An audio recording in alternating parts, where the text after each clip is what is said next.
Sir सामने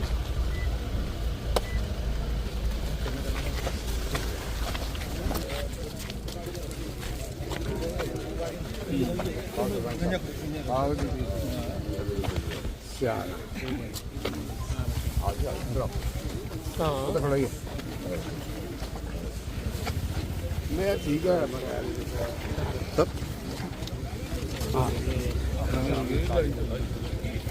रसीद सिंह जी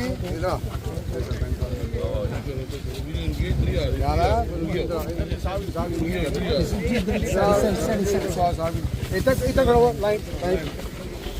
हाँ बंटवारा है थोड़ा सा पीछे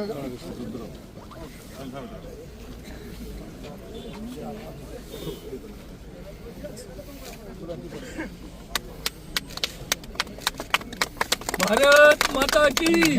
भारत माता की डॉक्टर साहब जिंदाबाद, डॉक्टर साहब जिंदाबाद, राजीव जसरोटिया जिंदाबाद, राजीव जसरोटिया जिंदाबाद, डॉक्टर साहब जिंदाबाद, डॉक्टर साहब जिंदाबाद, नाम है दिशा लेट हुई है करो करो करो मैं लो दूरी नहीं दे रहे भारत माता की ओके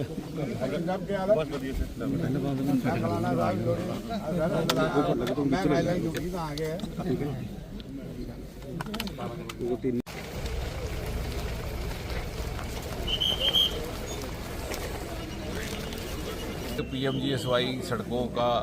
लोकार्पण शिलान्यास हमने 10 वर्ष पहले एक क्रम शुरू किया था, एक नई परंपरा कि क्योंकि PMGSY सड़कें दूर दराज क्षेत्रों में होती हैं, कहीं नालों में, कहीं पहाड़ों पे, कहीं खड्डों में, और ये जो प्रवृत्ति रहती है कि हर जगह जा कर के कार्यक्रम किया जाए और फिर उस काम का प्रारंभ हो, तो उससे क्या होता है कि वहाँ के जो स्थानीय लोग हैं उनको बड़ी दिक्कत परेशानी होती है, वो काम में विलम्ब हो जाता है उसकी शुरू। तो हमने कहा था कि आज आधुनिक युग है, तकनीक का युग है, मोदी जी की आशीर्वाद से जितनी ज़्यादा PMGSY सड़कें उधमपुर, कठुआ, डोडा लोकसभा क्षेत्र को मिली हैं उतनी आज तक कभी नहीं मिली, बल्कि हमारा एक ज़िला उधमपुर पिछले 5 वर्षों से हिंदुस्तान के 750-800 ज़िलों में पहले 3 दर्जे में रहा। तो इसलिए हमारा भी ये दायित्व है और हमें कोई हक नहीं कि काम में देरी हो उसकी शुरुआत करने में। इसलिए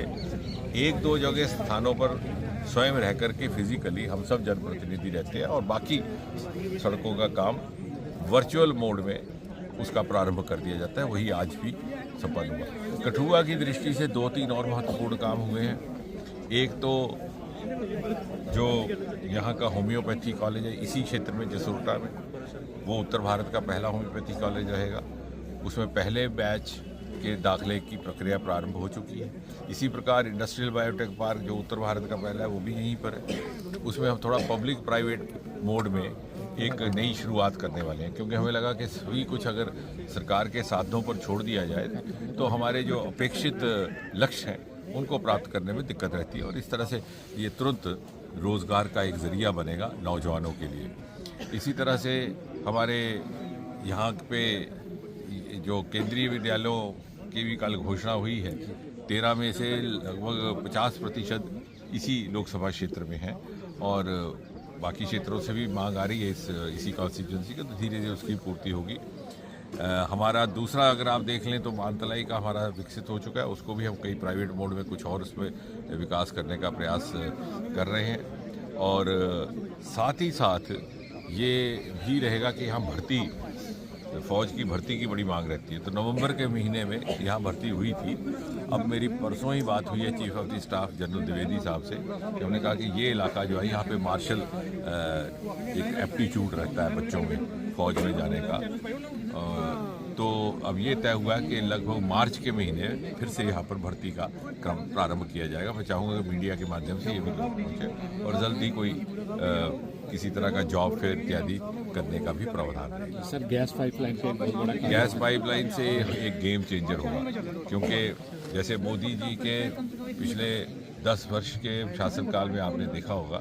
सरकार का मूल मंत्र ये रहा है कि कोई भी कार्य किया जाए उसके पीछे का भाव ये रहे कि नागरिक के जीवन में, आम नागरिक के जीवन में सरलता कैसे लानी, सुविधा कैसे लानी। उसी दिशा में ही है। जहाँ रसोई घर में उज्ज्वला का गैस का सिलेंडर पहुँचा,